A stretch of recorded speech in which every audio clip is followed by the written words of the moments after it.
Welcome back. This is Daybreak, and thank you for staying with us. And coming to you, Anthony Samba, talking about some of the issues that the opposition had highlighted yesterday in the press conference, and this is the plan, according to the MPs and the chairperson of the ODM party in Nairobi County and the Makadara MP Aladwa, who said Starehe, Kamukunji and the Makadara constituencies will march from their respective constituents will march from their respective constituencies, while Westlands, Dagoretti South, Dagoretti North and Langata will also march from that end to the Central Business District.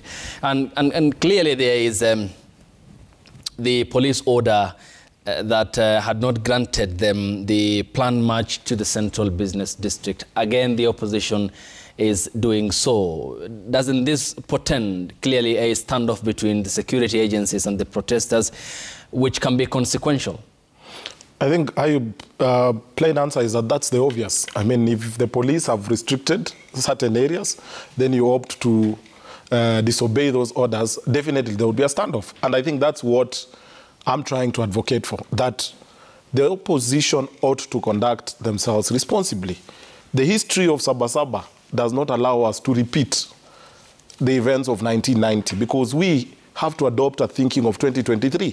2023, we are in a more progressive constitutional dispensation that allows for better and more organized ways of protesting.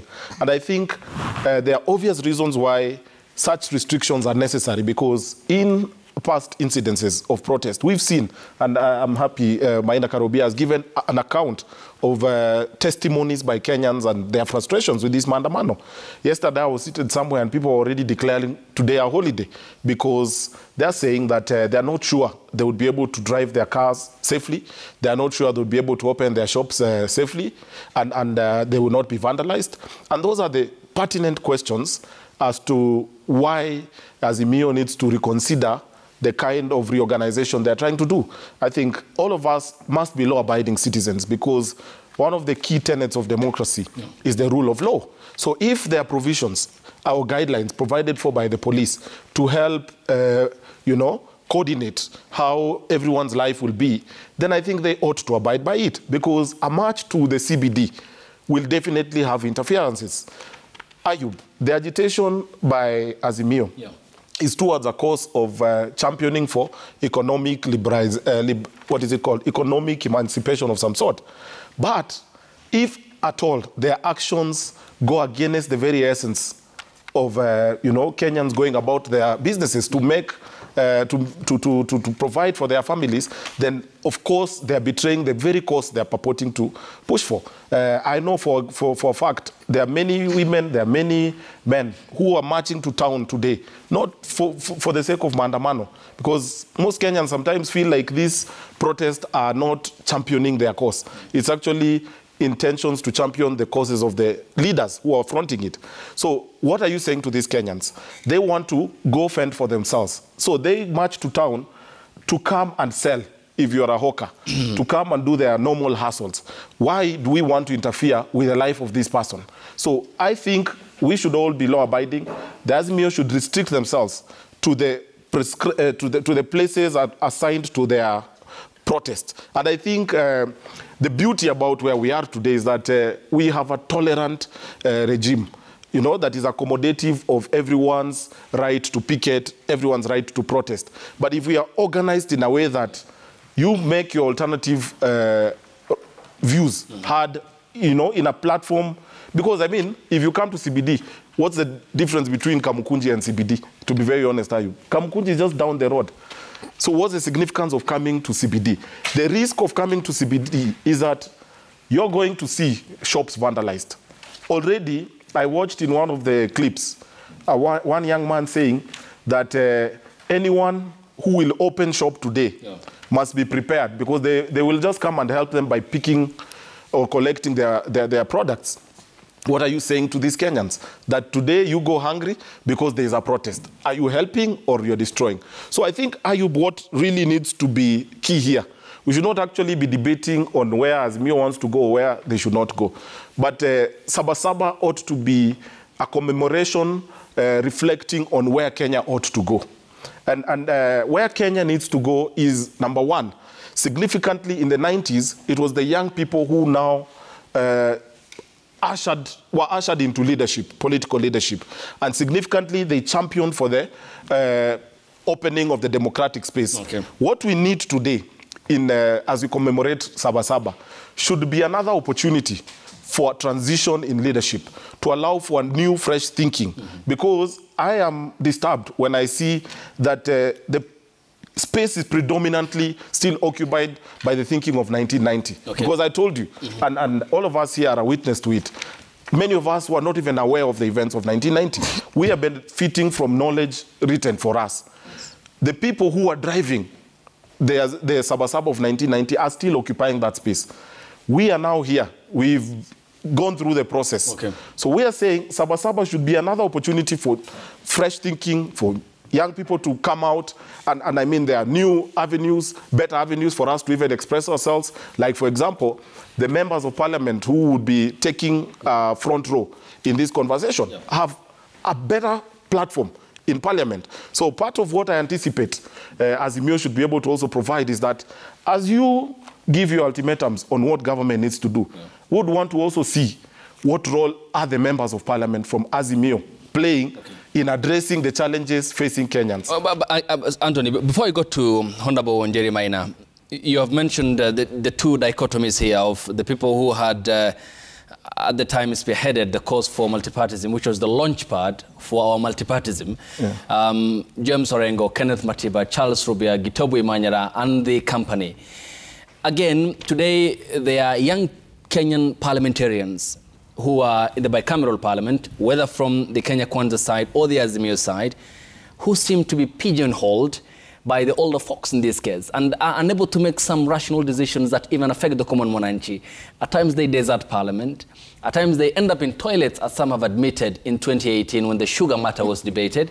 And at times they seem to be more fearful of the older folks who they seem to be holding in high esteem instead of policies that ought to address the problems many Kenyans are facing. When can they get that conscious independence that they are in parliament to serve the Kenyan people and address some of the inconsistencies and the plenty of discontent from the public that need to be addressed, which have never and partly not addressed since 1990? I think on the contrary, I have seen boldness in some of these young parliamentarians who have spoken out openly, whether for or against government. I know, for example, there was a time, the Honorable Njeri, when I think there was an issue to do with appointments, and she came out and called out government and said, in as much as I am part of the current regime, I have a contrary view on certain matters. And I think that's born out of principle.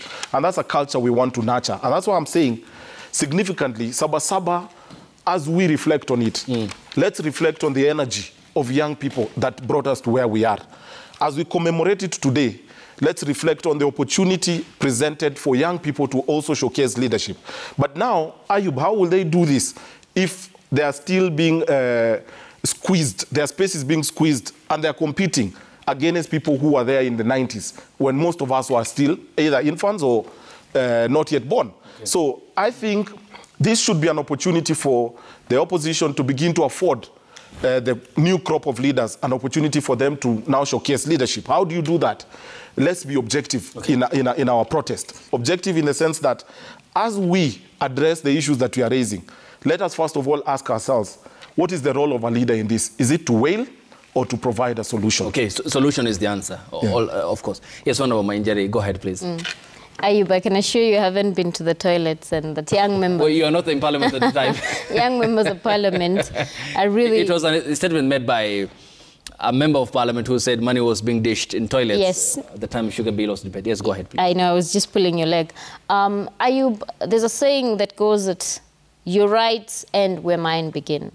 The target of the Azimio coalition of the CBD is to ensure that they have done economic sabotage. And the CBD is, you know, it is a capital city of Kenya. It is where a lot of companies have their offices, businesses that are running there. And I can tell you for a fact, even a supporter of Azimio, does not want the maandamano. People are tired, Ayub. They want to know how are they going to make it to tomorrow? How are they going to have food on their table? And the Kenya Kwanza government is doing as much as it can to ensure that we lower the cost of living. Ayub, I like that you mentioned that when these members of parliament from the Azimio coalition, when we were passing or voting for the finance bill, they were nowhere to be seen. They abdicated. Some of them did not vote, they abstained. So at the end of the day, let us not play a hide-and-seek game, which is why I'm saying that they want to ride on the high cost of living to push their selfish agenda. But when it comes, when the rubber meets the road for them, they do not want to be there. They do not want to represent and ensure that they have done their mandate in parliament.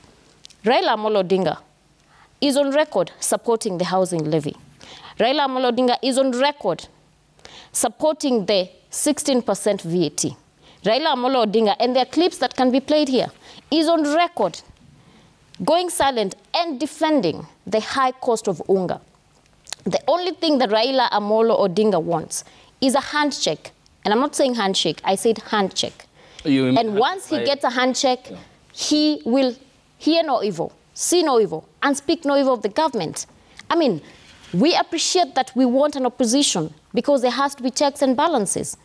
But the core question that I keep asking myself, the cost of living did not go up yesterday. Where were they when it first went up? Why didn't we have the Saba? So are they saying that right now they are very concerned about Kenyans, but at that time they were not concerned because they were, quote unquote, part and parcel of the government? Okay, and then what's the line that you have mentioned of handshake? Are you saying this is all about ending up with material? It's material driven? I have been very clear that it is pushing their selfish agenda. They are so riled up that they're not part of the government. And that is what they're driving at. Because if they were really concerned about the Wanjiku, about the Mwananchi, and I would really support them 100%, I wanted to have seen that when the cost of living first went up, when they were defending the 16% VAT, when they were defending the housing levy. I mean, just because the shoe doesn't fit anymore, now they want to switch sides. And coming to you, Philip, where were members of parliament, some of the opposition coalition party, when the finance bill was debated in parliament before it was passed, now an act? Thank you, Ayub. Many times when I sit with my friend Maina, and that's where I want to begin, I have the challenge of trying to always demystify some of the lies that he says. For example, one, he says that I'm always government. I can never, and I've never been government, because we're in a situation of oppression, and I can't choose the side of the oppressor. Secondly, he mentioned here that 2 months ago, Raila Odinga led, ransacking and looting of shops, which is inaccurate, and nothing can be further from the truth.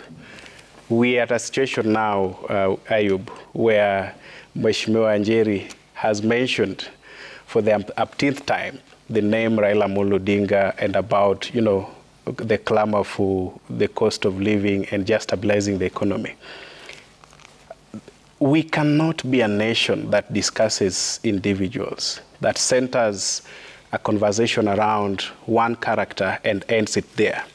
We cannot keep on deluding the public and lying to the public by centering our conversations and scapegoating around them, Raila Amolo Odinga. The reality that we face today is that Kenya is at crossroads and people are feeling the pinch on the cost of living and injustices around the economy.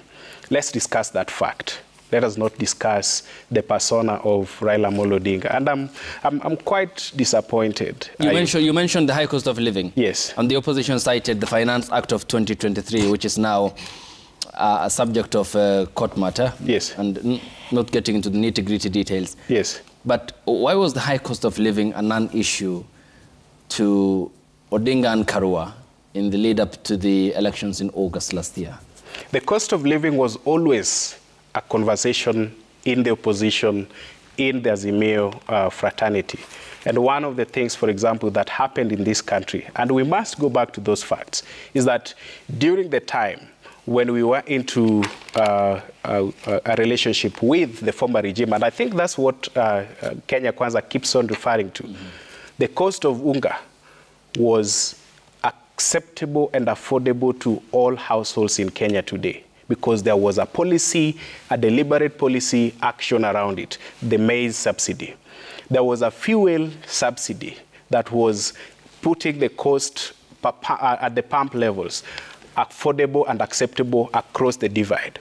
We are at a time, and let's take the facts for what they are.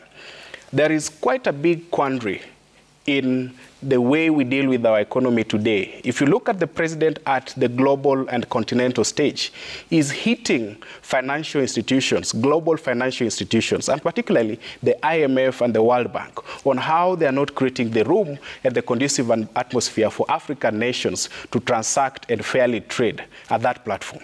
But when we come back home and talk about our finance bill and the nitty-gritties where the rubber meets the road, he's departing from the fundamental truths that at this time you cannot increase taxes, you cannot cash-starve the economy even further. The truth of the matter is, Azimio and the opposition has always talked about the cost of living. And you asked me particularly where our members of parliament were. I'm looking at page 8 of the Daily Nation today, and I'm looking at the self-confession by the majority whip, Honorable Silvanus Osoro, where he says that we used dirty tricks to beat Azimio past the finance bill. And nothing can corroborate the truth and the suspicion Kenyans have always had. Did he specify this? He has said, and he's talked about many other things, including government bribing MPs, including government forcing MPs to absent themselves from parliament. What nation are we looking at? A nation without integrity, without ethos, where you have your way without...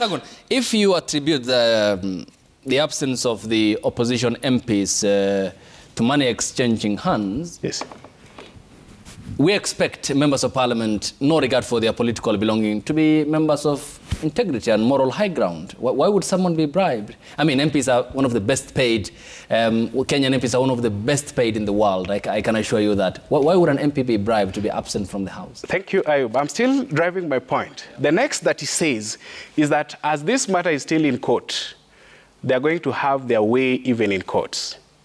We are talking about a government that is hell-bent to doing anything to frustrate Kenyans. And Maina here is my friend. A few months, I think 9 months before today, we discussed something around the manifesto of Azimio and the manifesto of Jubilee. And then he said that the ultimate goal of Kenya Kwanza then was to expand the tax base. And that is exactly what they've done as soon as they got into government. But Philip, before you go to the tax base aspect, yes.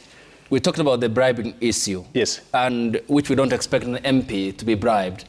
You mentioned that Osoro said that they will have their way also in court. Yes. Because the Finance Act 2023 is in court. I mean, we have just less than a week ago on Monday, yes, the High Court ruled against the President's appointments of the Chief Administrative Secretaries. Yes.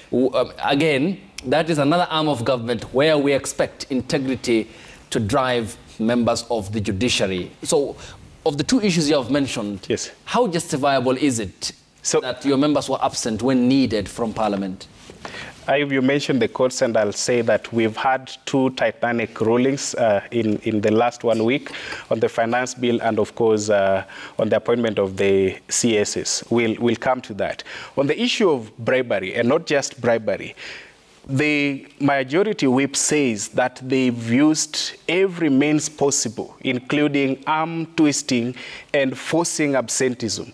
Forcing absenteeism from Parliament is not an equivalent of bribery. So whatever blackmail the government used against opposition MPs to frustrate good governance and to frustrate debate at Parliament tells Kenyans one thing, that no amount of participation of MPs in Parliament can make good laws for this country as we speak today.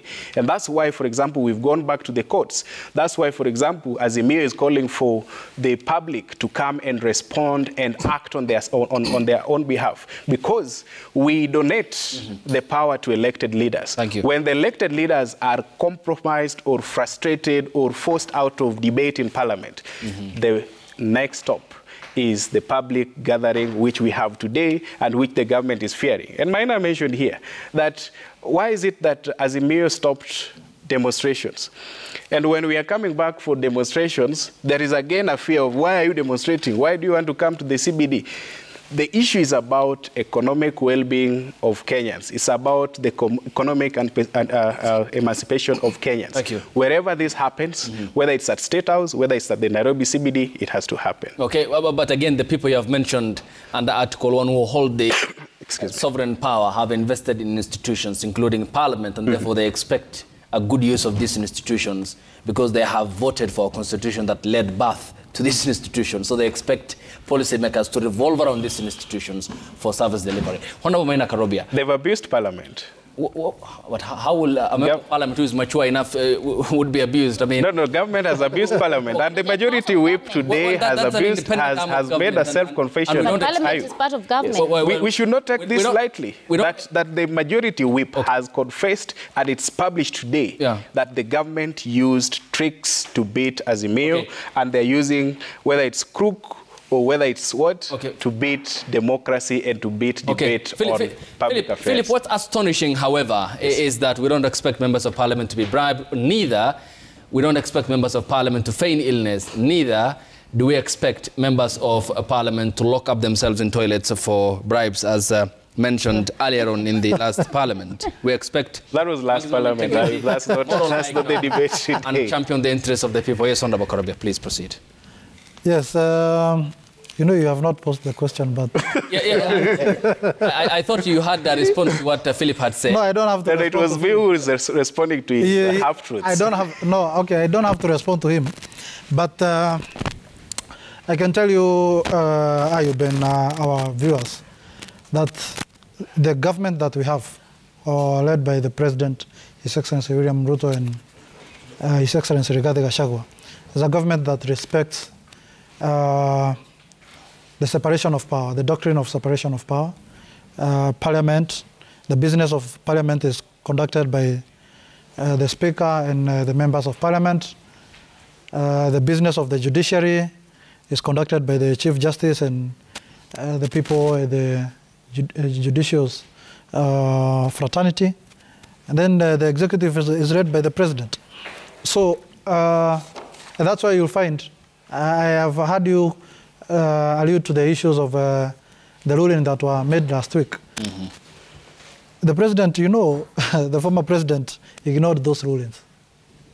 But the President we have right now is a President who is giving people an opportunity to even sometimes go against what he wishes and desires. And for him, it's upon him to make a case. Try to make appeals, like for instance, the CAS matter.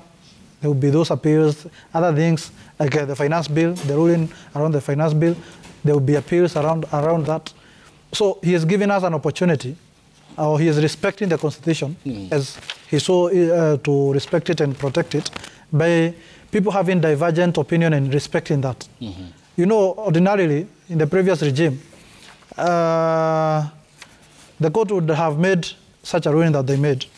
And the executive would have said, that is the business of the court. Ours is to meet what we want to meet in terms of the executive power and making sure that they exercise it even with all the might they have been given by the Constitution and other extra constitutional powers that they have been given. But we have a government that respects the Constitution, that respects the sovereignty of ordinary citizens to make divergent opinion, even as much as it is not the desires of the government of the day. On the issue of what has been published here, you know, you cannot take things that have been printed on newspapers, the matter of truth and the gospel of truth, and you take it as the reality. Another thing is that, you know, Parliament, I have stayed in Parliament the last few months, and also my colleague, Jerry Maina, will tell you. What do you mean as a politician? What do you mean as truth? The truth is that as a parliamentarian from the ruling party, I have a political responsibility to ensure that or even Philip, if he is from the Azimio, yes, he has a political responsibility to ensure that what he believes in carries the day. No, you are talking about what Osoro said, which you said should be. And that's what I'm saying. Yeah. That's what I'm saying. Yeah. Somebody from Azimio Yeah. has the responsibility to make sure what he believes in carries the day. Somebody from, or a parliamentarian from the ruling party has a political responsibility to ensure whatever is being presented by the ruling party in the floor of the parliament carries the day. And that's why I agree with the Mheshimiwa Jerry Maina saying that it is a lack of responsibility on the minority side to have abdicated their responsibility of not going to defend what they believe in on the floor of parliament and deciding on that day they are going to declare themselves absent or declare themselves to have some other funny excuses, not to have been on the floor to defend what they believe to be the truth or to be of benefit according to their own understanding of Kenyans. Are you then denying what Osoro said? I'm then saying that it is upon the majority whip, because in fact myself I'm a whip of the Kenyan delegation in Yala. It is my responsibility to ensure that the Kenyan team, as their whip, passes what is of best interest to Kenyans in the EAC. Right. It is of the best interest of Osoro as the majority whip to ensure what is in the best interest of the party, that is the ruling party, and also of Kenyans, carries the day as the majority whip in the... Let me do a word-for-word transcription of what Osoro had said, Honorable Karobia. He said, quote, "I had to look for ways by hook or crook to get it through. I had to manipulate systems. I looked for ways to get the opposition MPs to play to our tune. I conspired with some opposition MPs and got some of them to absent themselves from the House so that I could get the numbers. Some were sponsored to go abroad while others were bribed to feign illness." This isn't right, is it? You see, the work of a majority whip is very difficult. Well, we have talked about the work and the framework within which he has to whip members of parliament. But in your view, as a member of parliament who does so on the flip side at the East African community level, is it right? Is that what you do at East Africa? would you do this? So this brother of mine is asking me whether I do the same. But you see, you have to be innovative. And that's why we, in this particular forum, we said that the 21st century politics, you have to be innovative. You see, if the finance bill didn't pass by virtue of members of parliament not being present, even from the ruling party, the person who we would have put on stop or on spot is also because he's the whip. So he had to ensure that he delivers, and even also the majority leader. When delivery, innovation, delivery. You have to be innovative. You have to use all manners of ways. But this is not innovation. And you see, Ayub, this is lack of integrity. Ayub, you have to be practical. You have to be pragmatic. If you use the theoretical ways of just letting people decide whether they will come to parliament or not, or whether they will be present or not, my friend, as a leader, you are failing on your part. You have to ensure that you whip the right numbers. Why not convince? Why not persuade? Why bribe? There is no bribery. But he said I've bribed. This is he has not mentioned anything to do with the bribery. Well, this is what he said. The last paragraph, I could get the numbers. Some were sponsored to go abroad while others were bribed to feign illness. Maina, you are in admission that you guys are not. This is the point, Ayub. This is the point. As a majority whip, or even as a whip, let me talk from my own perspective. You have to be innovative because the coalition or the people that you are leading are looking upon you to offer leadership, are looking upon you to be the person who is offering solution and offering direction. You will not be there to, people will not be there to direct themselves. And I also want to, Jeremiah to intervene on this because it's also a matter of, you see, it's a matter of being pragmatic. It's a matter of life and death because from a political angle, because if you don't succeed on such matters, people will be looking upon you as a failure. You see, it's better we are discussing about all the tactics that were used here, rather than having a discussion around that the majority whip was not able to whip the right numbers to have the finance bill pass. Okay, yes, Njeri, I'll come to you. I just want to deconstruct some of what my good friend here has said, and add to what Karobi has said, Ayub, print can be misquoted. I have said something that has been misquoted. Yeah. Recently, I was in, I attended a church event with the president in Molo. And I said that, I told the president if people, misuse or abuse public resources, I mean, why don't we hang them, right? And we know the death penalty is still an option as per the Constitution of Kenya as I speak. So I saw in print media that Njeri Maina has brought a bill in Parliament. You tabled a bill to, to decapitate, or rather to hang people who have abused or misused public resources. So what I'm saying is print can be misquoted. So we cannot take what is in the print media today as the truth. What I have quoted for Raila Amolo Odinga, he is speaking verbatim. So it is a clip that you can actually bring out, play on national television, and it can be seen. My good friend here has alluded that, since we came into government, there's nothing we've been doing. Ayub? No, I didn't say that. Recurrent expenditure has always been or taken a major share in Kenya's government, whether it is the previous government, the current one, and it's something we have had a discussion on to how we can downsize to ensure that we have streamlined our government in a way that we ensure that we don't have a lot of pilferage of public resources. Right now, the Kenya Kwanza government, when it passed the budget, we funded construction of dams. The Galana project, I was the PS yesterday of irrigation, is going to create jobs for around 20,000 youths. In the same budget, we allocated an extra 4,000 young people to be hired as interns by the Public Service Commission.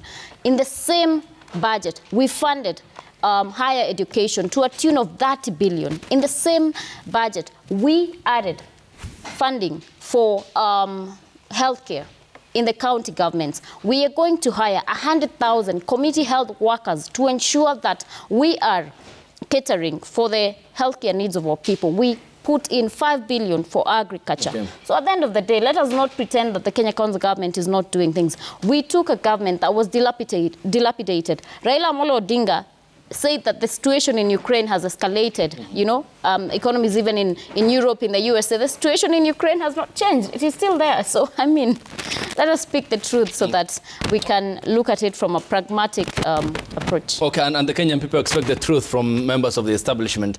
At one point, Ruto denied the war in Ukraine's consequences on the Kenyan economy. Now there's an admission by the Kenya Kwanza government.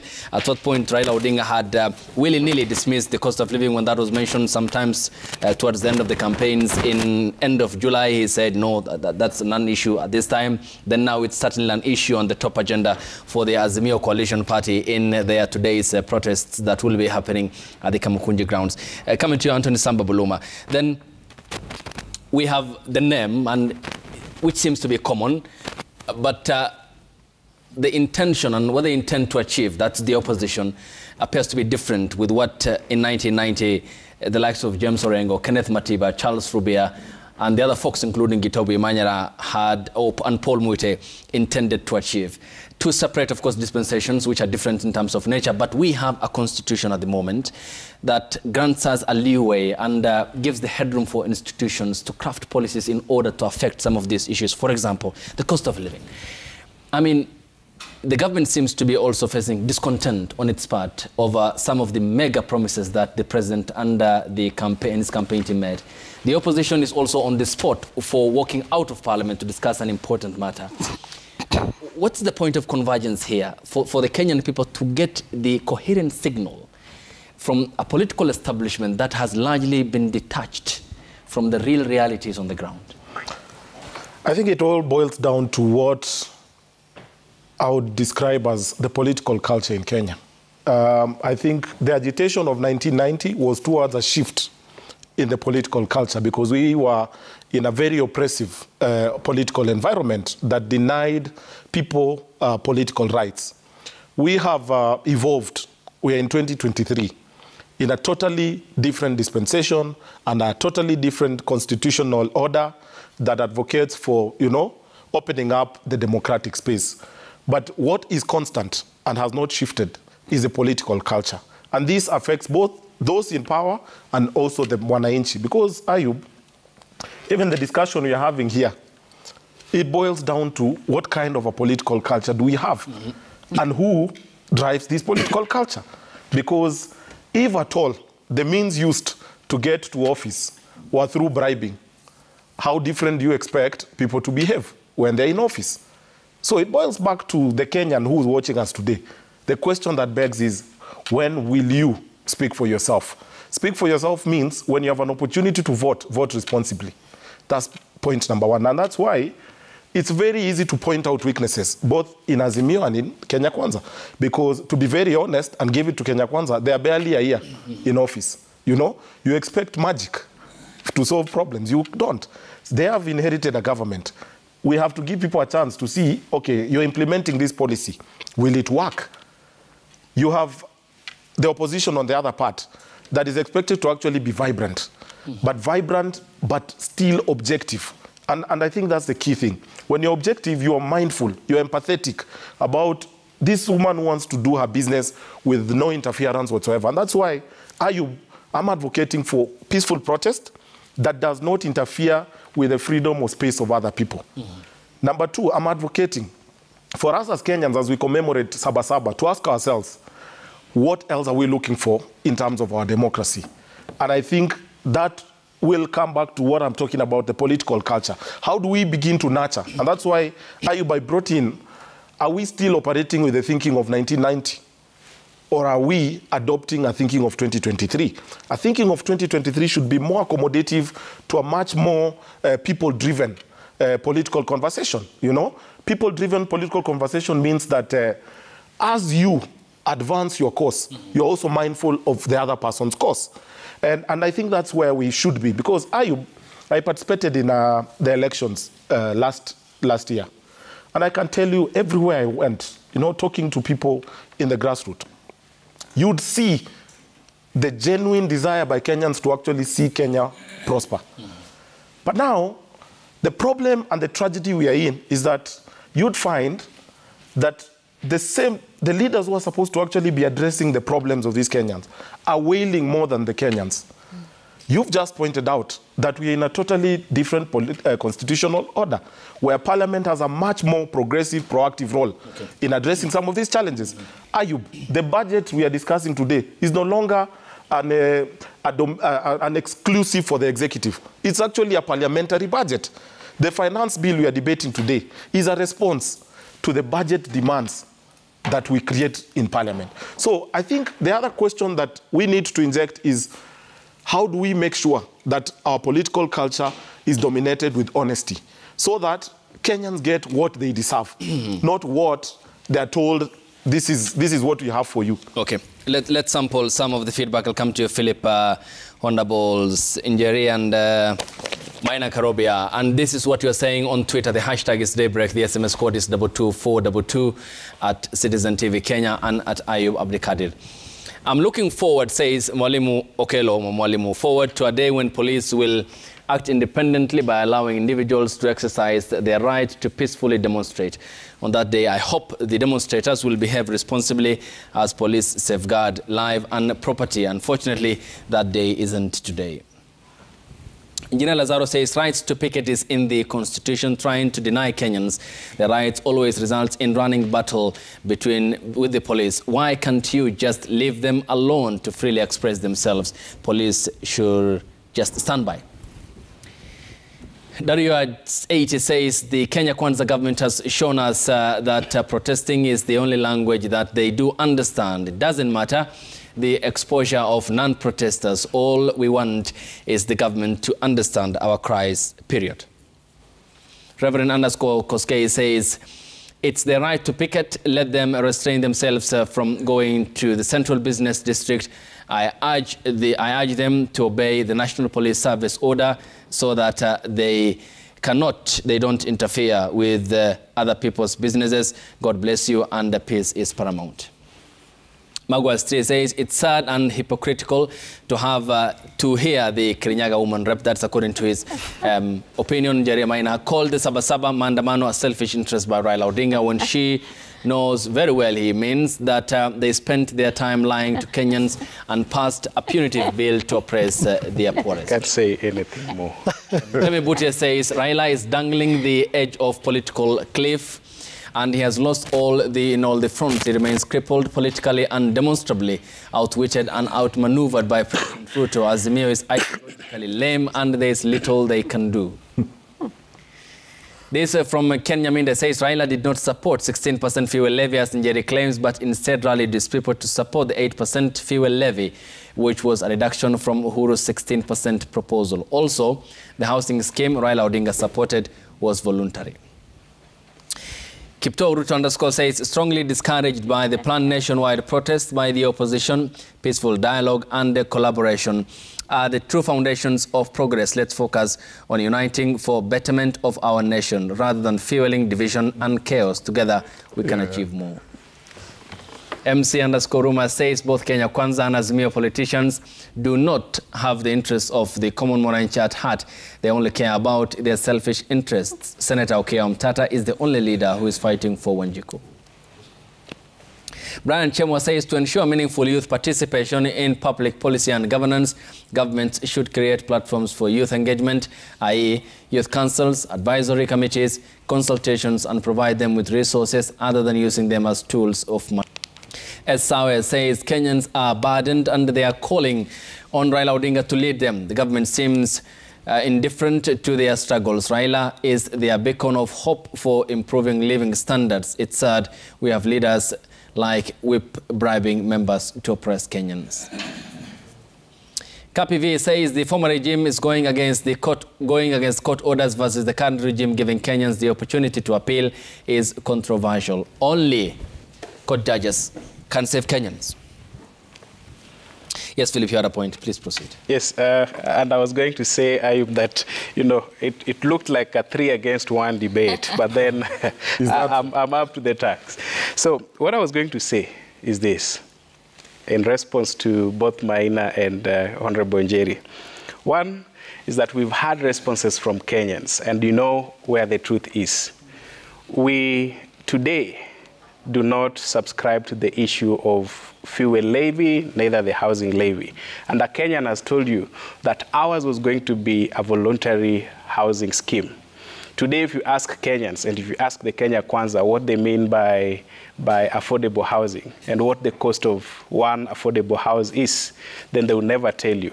So if you want to drive public policy and if you want to respond to the needs of mwananchi, you have to really define the aspects that you're talking about in totality. If we are talking about a single unit at 3 million, at 1 million, at 2 million, and what is the payment period?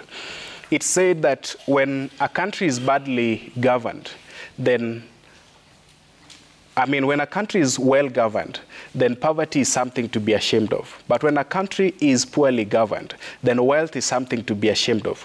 We are at a time where we don't need to listen more to the government. We don't even need to give them more time. Ayub, if you go for an audition today, you don't need the whole day to sing. You need a minute or under 2 minutes to express your vocals and you'd be heard. Kenyans have seen and had a taste of what the government is. We've heard what innovation means in the aspects of the Kenya Kwanza government. It's bribery, it's forcing members out of parliament, it's limiting debate, and it's limiting contribution to public policy where we really need to make the difference. The other thing I was going to say is if we want to listen as Kenyans to where the truth is. At this time, whether you voted for government or you voted against the government, it's only fair that you consume what the government says with a lot of cognitive dissonance. This is why. Most of the things that have been proposed by the government as public policies, as things that they would do in a month's time, in 6 months' time, in 9 months' time, have not come to fruition. Instead, the president and many members, senior members of the government have departed from what they promised to what they are now delivering. So it doesn't pay as a Kenyan to be stuck with a government that is oppressing you or that is not honoring the promises. Let us stick to the truth and let us stay at a fair level, where as a Kenyan you don't go into depression because you're over-trusting a president that is not saying the truth. Okay, but there's generally a deficit in trust by the public for the political establishment? For the government especially? Well, for the political establishment generally. If you were to look at the reports and analysis done by research firms, this clearly points to underperformance by those who have been in power. Because the constant factor is that the Kenyan people have been patriotic enough to pay or play their fair share. Debatable, Ayub. But it is those who are in policy positions who have failed the Kenyan people. Absolutely. And Yes. a culture that largely is driven by incompetence, corruption, and patronage, which seems still to be present within the public policy spectrum here in Kenya. And this government is the epitome of patronage and corruption. Well, that's according to you. It is an opinion. Okay, and you all have your rights to that opinion. Yes. Honorable Maina, coming to you. When you look at the feedback by the Kenyan public, on especially today, the significance this day bears for the Kenyan political calendar, many are calling for peace. Many are calling for restraint, especially from the part of both the police and also the protesters. But we haven't had that peaceful outcome in the previous protests. The police are accused of using excessive force on protesters. The protesters have been accused, some, of looting shops and other business enterprises across the country. It seems to be clearly muddy waters that we are, instead of practicing what ought to be the constitutionally given provision of protesting, but peacefully, without affecting or limiting the other people's rights. When can we attain that? When will that understanding come from both the security agencies and the protesters? Yeah, indeed, you have rightfully said that Kenyans want stability and sobriety in terms of airing views that might otherwise be not be conventional in our daily lives. And I think, you know, Ayub, I have been privileged to move around these EAC countries. Mm-hmm. And I can tell you, Kenyans, we are known to be hard workers. People want to work. The reason as to why you are giving us a story of, or the account of feedback from Kenyans, talking of restraint, talking of alternative ways of protesting or alternative ways of giving divergent opinions, is because Kenyans want to wake up and go and work. They have no business with the protest. They have no business with people trying to hold them hostage to earn their daily lives. Mm. And I think it is incumbent on the aggrieved parties, that is the opposition side, to come up with a more innovative way of airing their views. They can use the existing platforms, such as the Parliament, the Senate, the media, platforms that they can use to air their views, and they can be listened to. And I don't think the streets are the ways. And I think just to echo what I had said earlier, I think to bring that innovativeness and bring those new ideas of expressing yourself, I think it is because the same individuals or characters who are protesting in the 1990s are still the characters who are leading the front right now. I think it is time the likes of Philip or Pande takes over, so that we now see him. He is the one who is bringing the innovativeness, the new thinking of leadership. But are you leading the other side, by No. Yes, I'm leading because I'm a member of parliament. No. But we have young members. She is a member of parliament. I'm a member of parliament. We have young members of parliament. You see, but you are not leading government. I'm not leading opposition. Ayub, this is the point. The fact that the same characters who are leading Maandamano in the 1990s are the ones who are still on the wheel, on the steering. Mm-hmm.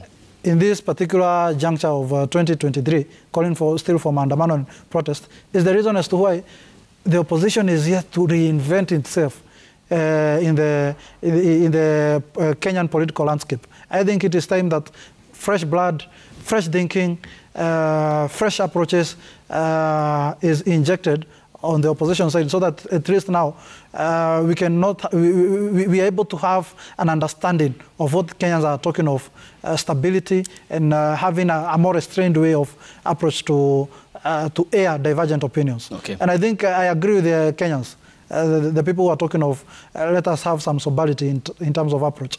I think in this century we are having an economy is not just in Kenya that we are having challenges. Ayub, you know, I was in South Africa. I just came yesterday. Yeah. And I can tell you, everywhere it is as it is here in Kenya. People are struggling. I think the pandemic that we had in the 2020, and still the wars that are happening in Ukraine. Yep.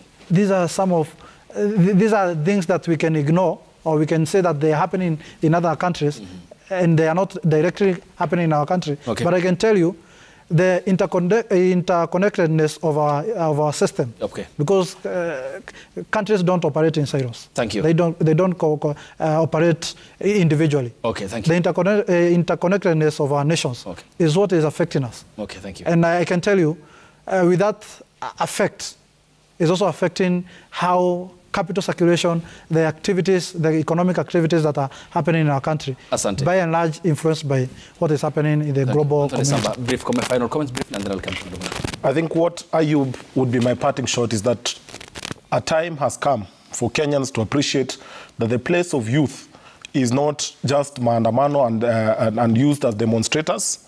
The place of youth is not the space for exploitation.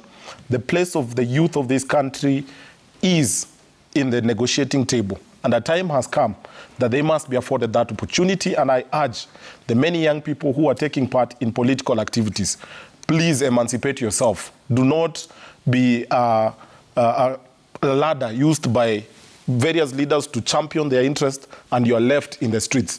Many of those young people have a genuine agitation, but of course, they do not understand the people who are using them are pursuing their own personal interest. And lastly, Ayub, I think I will emphasize on the point of, I think we are in a transitional phase. We cannot actually be seeing the same faces that dominated the politics of 1990, dominating the politics of 2023. We must allow for the emergence of a new crop of leaders that has a fresh way of looking at things. And finally, Ayub, a vibrant opposition is as healthy as a stable government. So as we advocate for vibrancy in the opposition, we must also afford an opportunity for stability so that we can be able to see what Kenya Kwanza government is advancing in terms of economic opportunities for the Kenyan people. Thank you. Yes, Honorable Njeri. Ayub, the first primary duty that I owe is to the people of Kirinyaga County. And members of parliament cannot claim that, you know, they were bought, bribed, or whatever, or they were convinced not to be on the floor to represent their people and agitate for them. Ayub, when the budget was being done in parliament, I lobbied and pushed for 500 million to be allocated for an EPZ zone in Kirinyaga County. The value chain will cascade down to thousands of youths getting employment from that, and thereby being able to cater for their needs. And what I'm wondering is, these members who are complaining or who want now to, you know, picket, and they have a right to picket, but they must remember that their rights end where ours begin. And Kenyans also have a right to conduct their economic activities in a peaceful environment. And at the end of the day, we must agree as a nation that we need to move forward. And like my good friend Maina Karobia has said, I mean, we want to see new faces. Let us not see the same old people with old ideas now pushing and being the ones who are setting the tone and the narrative. And we're taking charge. I'm taking charge in Parliament. I have a bill on KSL. I have a bill on amendment bill on healthcare, because I want to ensure that I cater for the needs of Kenyans. Those bills, once they are passed into law, they will cater for the healthcare need of Kenyans. They will cater for the learning needs of Kenyans. So at the end of the day, I mean, let us move on and let us desist from lying to Kenyans or taking advantage of the economic situation, and because the shoe doesn't fit anymore, you know. Thank you. Your time is all appreciated, lady and gentlemen, and for giving us your accounts and reflecting on Saba Saba and its importance, the bearing it has on Kenya's political calendar, and focus on what will be happening later in the day at the Kamukunji grounds. Our reporter Seth Olale is there. He is reporting normalcy at the Kamukunji grounds at the moment, and he further reports that police are on standby. And this follows the statement issued by Nairobi County Police Commander, Regional Commander Adamson Bungei, who said that we have only legalized, according to him, the Kamukunji meeting, and we will not allow any other meeting elsewhere, contrary to the opposition plan of its supporters marching to the Central Business District from the respective constituencies of Starehe, Kamukunji and Makadara on one end, and Westlands, Dagoretti South, Dagoretti North and Langata on the other.